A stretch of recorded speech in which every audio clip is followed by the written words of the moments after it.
solar's all wired up for the most part. I still want to come in through here and go into the van. I just stuck it through the window for now just to see how much room I had in there.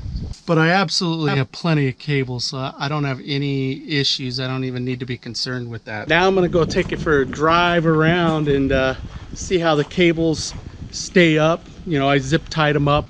Here I just kind of zip tied them up, right?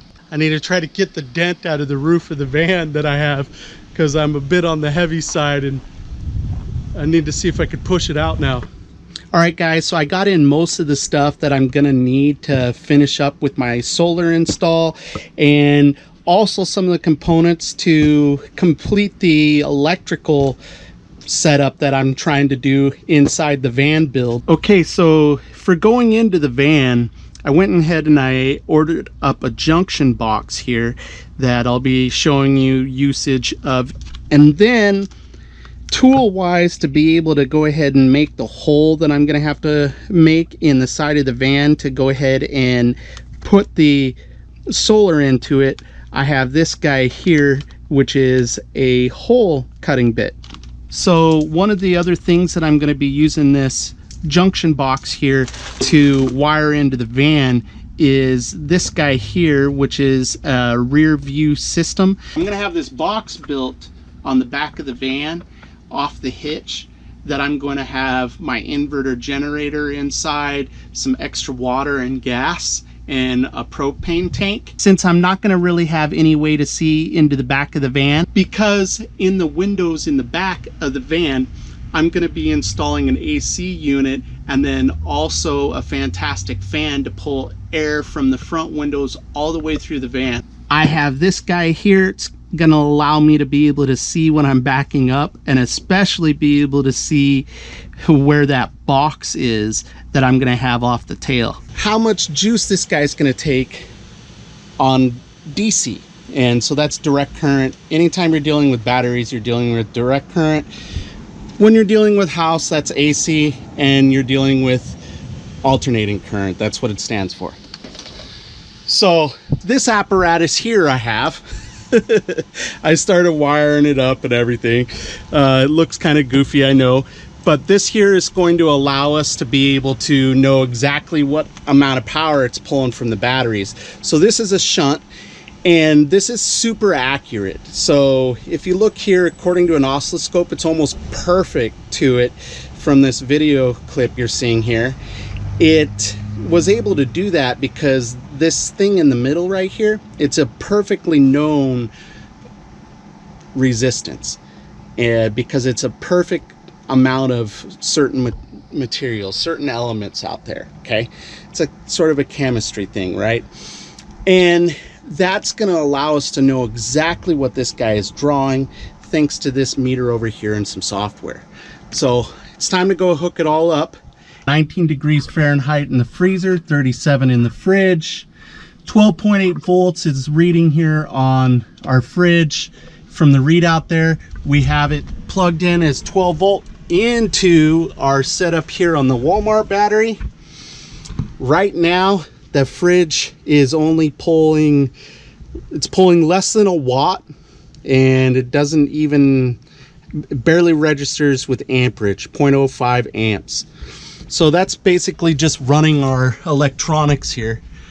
So we're gonna go ahead and leave her. This is where she's at right now. I'm gonna check a time.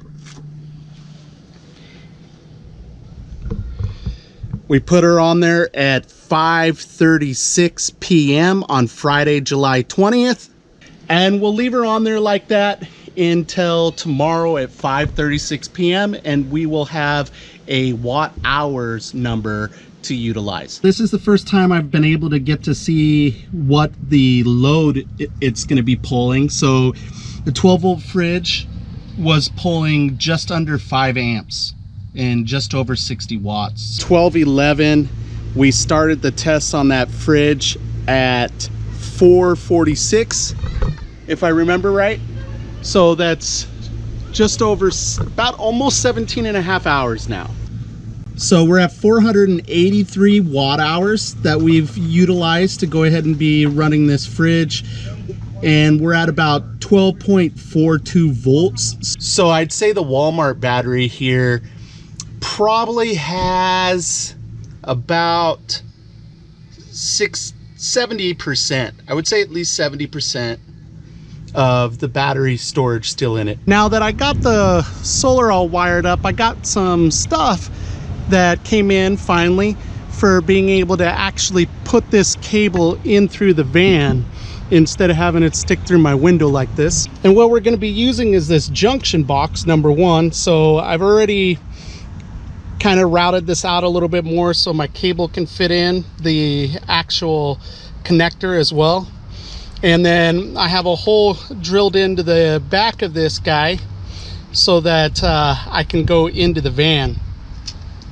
And I'm going to be using clear RTV silicone. It has like an adhesive quality to it, plus it's like extremely weather resistant, and it frequently actually gets used for basically making gaskets and stuff. So I thought it would be pretty great. I had been using it when I put my differential cover on the van way back in the day. Now I've been cutting the holes with this hole drill bit here, and I'm gonna go ahead and get started on the van now. My van is curved, so I'm trying to find the perfect or the best possible spot where it's as flat as it possibly can be here. It's better. That's as good as it's gonna get right there, I think. All right, so I put a little mark where I'm going to try to target the drill bolt hole to be centered at.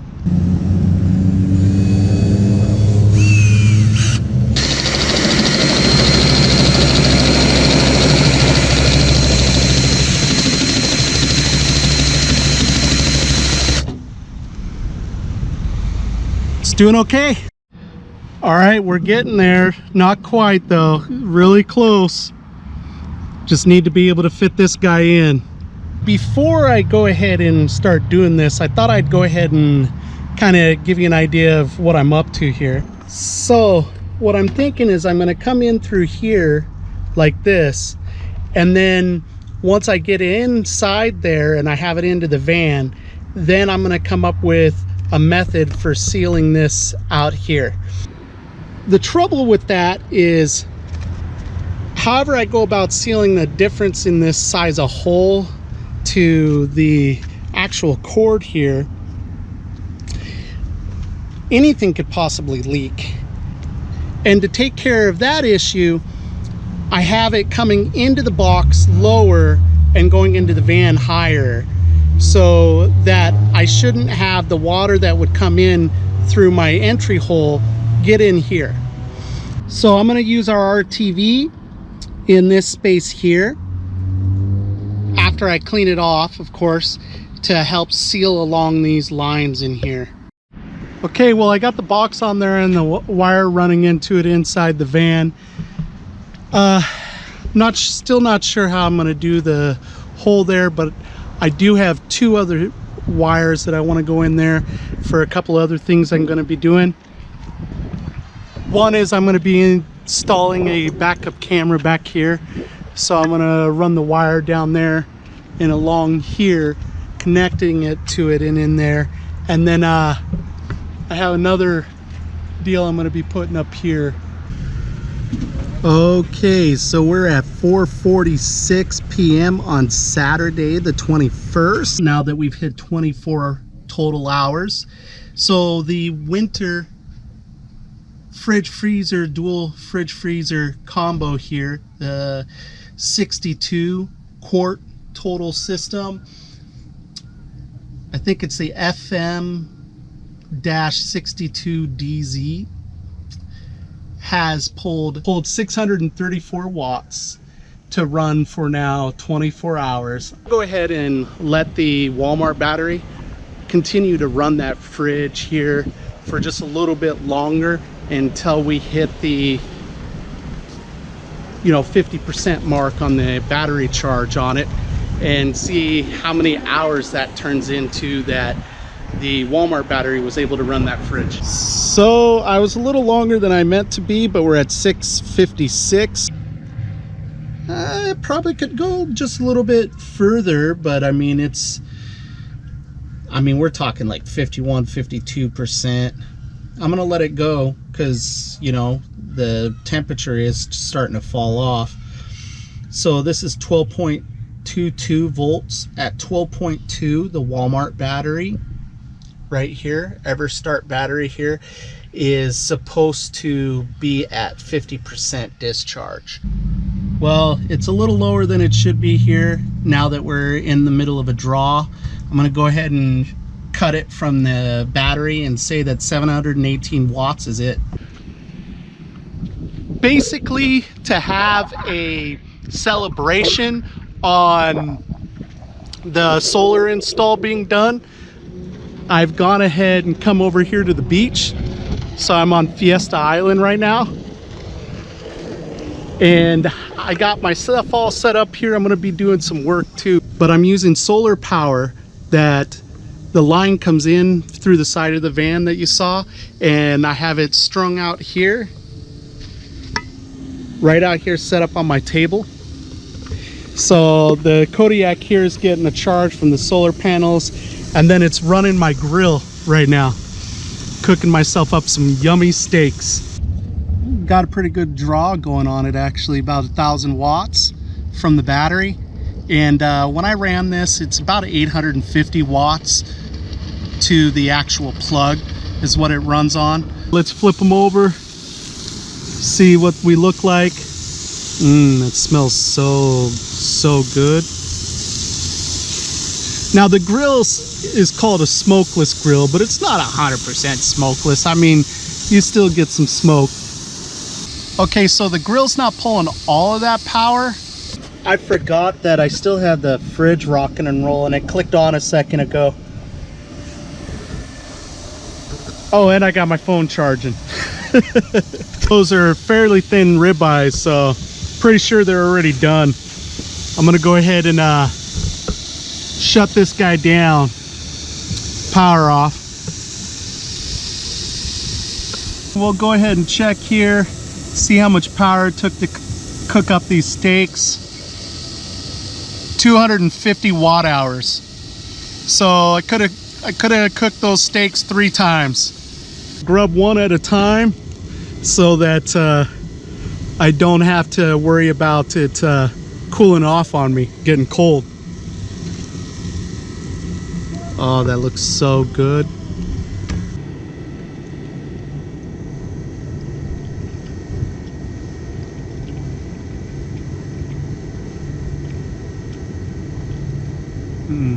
Still an excellent steak though. I'm telling you, that McCormick's bomb. I love that stuff.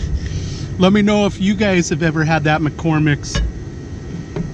Tell me what you guys think. The McCormick's Montreal steak seasoning, it's amazing.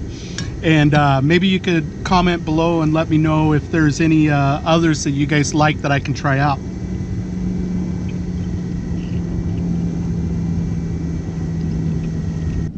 Those steaks were so good. Now I'm gonna enjoy a sunset. This is my next project to install, so I'm gonna be installing this backup camera so that when I have my box on the back of the van, I don't end up crushing into somebody or backing into a motorcycle or, you know, 3,000 different things that could go on, not being able to see right behind. Man, that's so cool. Check that out. These guys, I need one of those bad. That is so flippin' cool. Awesome.